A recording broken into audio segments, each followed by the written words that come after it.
Hi, my name is Vanessa Lech, and today I've decided to do hopefully what will be a very quick update.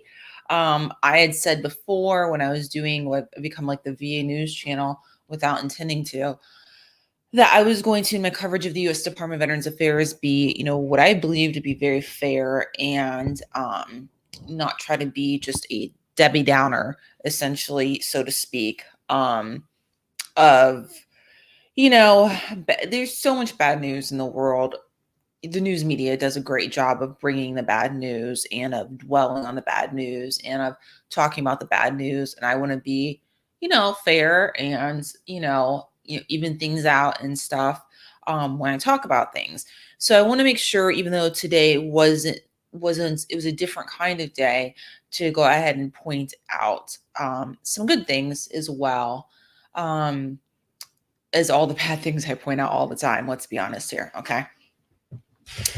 So, anyways, it's been such a long day and I'm so tired that like my mascara is actually running underneath my eyes and I couldn't quite even get it cleaned out. Like it's just, I'm so tired. I need to take a nap.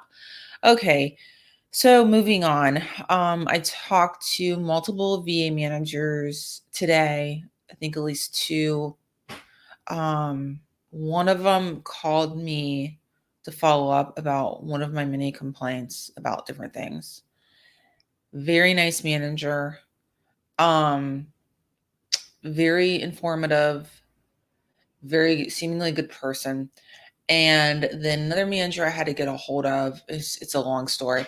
And I spoke with the person. They definitely seem like they're going to try to do what they can. It's with regard to the employee that was talking smack. I did part one, part two videos about that live yesterday.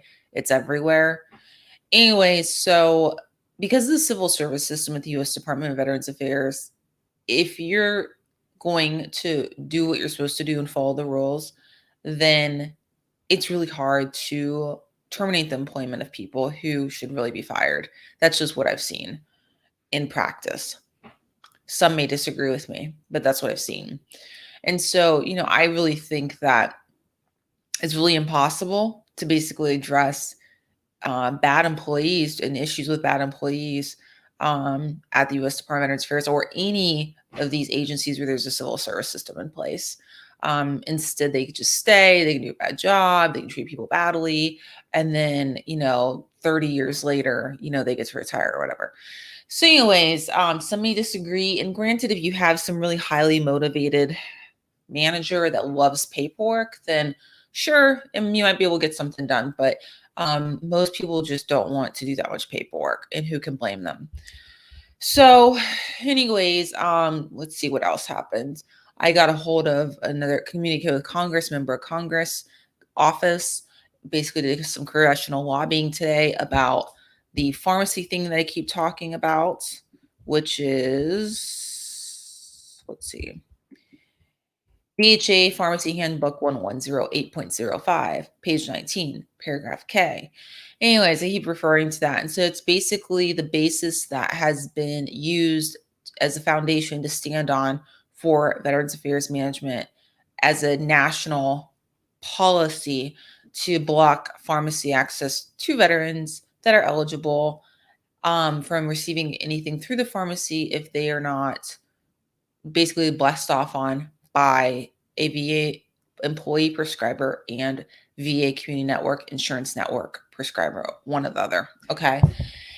And so I went ahead and communicated with a member of Congress's office today about that and basically lobbied them to introduce legislation to force that policy to change and to make it to where eligible military veterans would be able to access the U.S. Department of Veterans Affairs pharmacy with any kind of, legal routine prescription provided to them by an outside healthcare provider. So this would enable them to get second choice, second opinions, enable military veterans to have more empowered health choices, to have more freedom and mobility in their healthcare if they choose to, and not to be just locked into the VA system, which I know is extremely difficult to navigate. There are many barriers and it is quite dysfunctional in my opinion. And some of the people that work there are just miserable. So there's that too.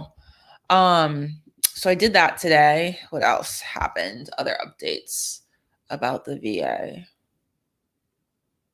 I think that's it. I think those are the main things. I'm probably forgetting something. I'm sure I am. I always do. Anyways, but those are the main things. So that is my update. I talked to some nice VA managers today. I lobbied Congress to try to change policy that's harming military veterans. And yeah, that's what I did. And also regarding the U.S. Department of Veterans Affairs. So, guys, if you have anything you want to share or whatnot about the VA and your own experiences, feel free. Just know all the comments and everything are public. Everybody can see them. All right. Wish you all the best. Bye.